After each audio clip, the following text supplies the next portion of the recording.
अंधेरी रात थी। हवाएं कुछ ज्यादा ही खामोश थीं, जैसे कुछ कहने से डर रही हों। गांव के कोने में एक पुराना सा मकान था, जिसमें रहमान नाम का एक नेकदिल शख्स रहता था। रहमान अल्लाह का बंदा था, नमाज का पाबंद, हराम से दूर और हर वक्त इबादत में मशगूल। वह अक्सर कहा करता, नमाज सिर्फ एक फर्ज नहीं, ये मेरी रूह की खुराक है। उस रात तहज्जुद की नमाज पढ़ने का इरादा करते हुए वह उठा, वुजू किया और मस्जिद की तरफ रवाना हो गया। बाहर स्याह अंधेरा था, रास्ता कीचड़ से भरा हुआ और हर कदम पर ठोकर का खतरा। कुछ ही कदम चला होगा कि अचानक एक बड़े पत्थर से टकराकर वह मुंह के बल गिर पड़ा। उसका लिबास कीचड़ से लथपथ हो गया। रहमान ने जमीन पर हाथ टिकाया, खुद को संभाला और खामोशी से घर लौट आया। कोई शिकायत नहीं, कोई अफसोस नहीं, बस ये कहा, शायद अल्लाह ताला मुझसे कुछ कहना चाहता है। उसने कपड़े बदले, फिर से वुजू किया और दोबारा मस्जिद की ओर निकल पड़ा। अभी कुछ ही दूर चला था कि फिर एक गड्ढे में पांव फंसा और वह दोबारा गिर पड़ा। इस बार भी वह ना गुस्से में आया, ना हारा। उसे बस इतना यकीन था कि अगर अल्लाह ने यह राह दी है तो उसमें कोई हिकमत जरूर होगी।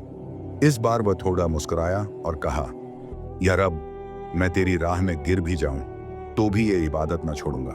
फिर एक बार घर लौटा, कपड़े बदले और मस्जिद की तरफ रवाना हो गया। इस बार जब वह घर से बाहर निकला तो दरवाजे पर एक अजनबी खड़ा मिला। उसके हाथ में एक रोशन चिराग था। वह कुछ नहीं बोला, बस इशारे से रहमान के आगे आगे चल पड़ा।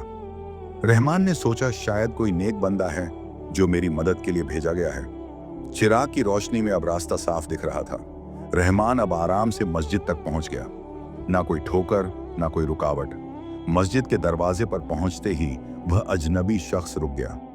रहमान नमाज के लिए अंदर चला गया। नमाज के दौरान रहमान की आंखों से आंसू बहने लगे। उसे एहसास हुआ कि अल्लाह की रहमत कितनी करीबी है। नमाज से फारिग होकर जब वह बाहर आया तो वह अजनबी अब भी मस्जिद के बाहर खड़ा था। रहमान ने शुक्रिया अदा करते हुए पूछा, भाई, आप कौन हैं जो इस अंधेरी रात में मेरे लिए चिराग लेकर आए? वो शख्स कुछ पल चुप रहा, फिर गहरी आवाज में बोला, सच जानना चाहते हो? मैं इब्लीस हूं। रहमान पीछे हट गया। उसकी आंखों में हैरानी, डर और गुस्सा था। उसने कहा, तू शैतान, तेरा तो काम लोगों को नमाज से रोकना है, फिर तूने मुझे मस्जिद तक पहुंचाया क्यों? इब्लीस हल्की सी मुस्कान के साथ बोला, जब तू पहली बार गिरा था तो अल्लाह ताला ने तेरे सारे गुनाह माफ कर दिए। जब तू दूसरी बार गिरा तो तेरा पूरा खानदान बख्श दिया गया। मैं डर गया कि अगर तू तीसरी बार गिरा तो अल्लाह ताला तेरे पूरे गांव को माफ कर देगा। इसीलिए मैं खुद चिराग लेकर आया कि तू बिना गिरा मस्जिद पहुंच जाए। यह सुनकर रहमान की आंखों से आंसुओं की झड़ी लग गई। वह वहीं जमीन पर सिजदा में गिर गया और कहने लगा, या रब्बी, तेरी रहमत की क्या इंतहा है। एक बंदा तेरे लिए गिरता है और तू पूरी उम्मत को बख्शने को तैयार हो जाता है। उसने शैतान की तरफ देखा और कहा, तेरी चालाकी भी मुझे रब की रहमत से दूर नहीं कर सकती। उस रात के बाद रहमान की जिंदगी पूरी तरह बदल गई। वह पहले से भी ज्यादा नमाज, तस्बीह और खैरात में जुट गया।